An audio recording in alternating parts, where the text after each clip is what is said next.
ટૂંક સમયમાં પણ ત્યાં મળી જશે। બકરી ઈદનો તહેવાર કાયદાના પાલન સાથે આપસી ભાઈચારાથી ઉજવવા અખિલ કચ્છ મુસ્લિમ હિતરક્ષક સમિતિએ જાહેર અપીલ કરી છે।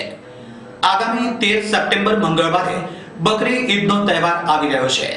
કચ્છમાં બકરી ઈદનો તહેવાર સંપૂર્ણ શાંતિ, કોમી એકલાસ અને ભાઈચારાથી ઉજવાય તે માટે અખિલ કચ્છ સુન્ની મુસ્લિમ હિતરક્ષક સમાજે ખાસ જાહેર અપીલ કરી છે। સંસ્થાના પ્રમુખ હાજી જુમાભાઈ રાયમાના શબ્દોમાં જ જાણીએ બકરી ઈદ પ્રસંગે જાહેર અપીલ। સૌપ્રથમ ઈદ ઉલ ઉઝા, જેને અમે બીજી ભાષામાં કહીએ તો બકરી ઈદ તરીકે ઓળખાવીએ છીએ, ઈદ પ્રસંગે સર્વે હિન્દુ અને મુસ્લિમ ભાઈઓને સર્વ મુસ્લિમ સમાજ તરફથી ખૂબ ખૂબ શુભેચ્છા આપું છું। સાથે સાથે આ ઈદ છે એ કુરબાનીની ઈદ છે, તો ખાસ કરીને મુસ્લિમ ભાઈઓને વિનંતી કરું છું કે જે લોકો કુરબાની કરી રહ્યા છે એ લોકો જેમ ગાયની કુરબાની ન કરે, કારણ કે ગાય છે હિન્દુ ધર્મની આસ્થાનું પ્રતીક છે।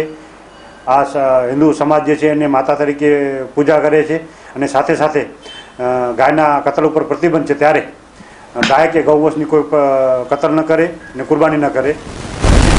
બીજી વસ્તુ કે ઊંટની કતલ ઉપર પણ ભારતીય કાયદા પ્રમાણે ગુનો બને છે। કલમ 3, 11 અને 30, 38 3 મુજબ સુપ્રીમ કોર્ટનો એક આદેશ છે। તો સર્વે ભાઈઓને એ પણ વિનંતી કરીશ કે ઊંટની કુરબાની પણ ન કરે, તે સિવાયના અન્ય જાનવરો છે, નાના જાનવરો, એની કુરબાની કરે।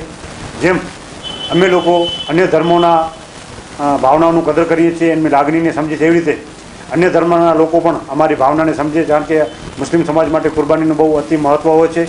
ને એવી રીતે જ હું અન્ય સમાજને અને વહીવટતંત્રને અપીલ કરું છું કે જે મુસ્લિમ ભાઈઓ નાના જાનવરોની વાહનોમાં અવરજવર કરે છે તો વહીવટતંત્ર તરફથી એને કોઈ જાતની કનરગત ન થાય, અને સાથે સાથે એવા લોકો પણ જે અન્ય સમાજના લોકો હોય જે આવા વાહનોને રોકી અને કોઈ જાતનું ઉશ્કેરાટ ન કરે, એવું અત્યારથી અપીલ કરું છું।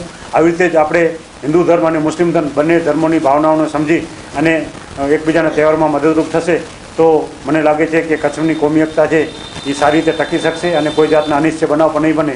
એ સર્વે ભાઈઓને વિનંતી કરું છું કે કોઈ પણ કોઈની ધર્મની લાગણી દુભાય એવા કૃત્યો ન કરવાના, અને સાથે સાથે શાંતિ અને અમનથી આ બંને તહેવારો ઉજવાય એવી અપીલ કરું છું। સાંસદ વિનોદ